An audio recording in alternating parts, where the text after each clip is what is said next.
I'm Delray Beach yoga instructor Barbara Alfonso, and I'm here to help you today with your Zoom audio. Are you having troubles with audio and your Zoom and connecting audio to Zoom? Are you having problems with echoing or lagging, or people just can't hear your music? I have a fix for you. All right, so this is how we share music on Zoom. You would go down here where it says share screen, click on that. That's going to pop up. You're gonna have basic or advanced here. It's probably gonna kind of show up like that with the basic. You gotta click advanced here at the top, and then you choose music or computer sound only. Boom. So you click on that and then you click share, and that means that it's going to share the music. The people watching your class are gonna hear the music that's coming from your computer, whether that's from iTunes, Spotify, whatever is playing from your computer where your video is for Zoom. That's the sound they're gonna hear. So it's coming directly from there instead of from an outside speaker, all right? And then if you want it to, for voices, it's either gonna do the internal mic, that's somewhere here, right? But if you're far away, it's gonna be really hard for them to hear you.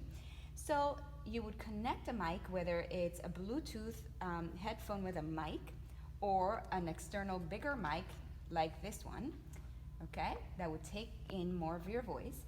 And then you would go here to the mute button here, click the little arrow, that's going to pop up, and then you're gonna just check the mic. You gotta, if it's a Bluetooth, you need to connect it through the Bluetooth.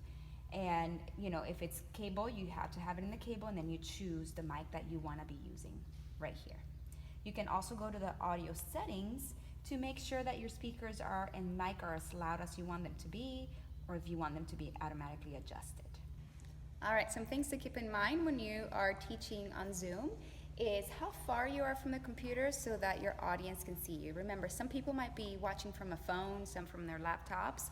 So if you're gonna be doing something where all you need is to see your face and let's say your torso, get as close as you can to the laptop. So if you wanna just turn it there, right?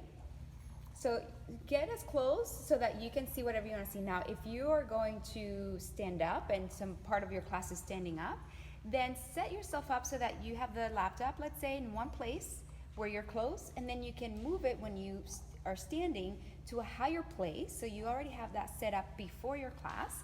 And then that way you can just kind of move back and then set it up, and you have a good range.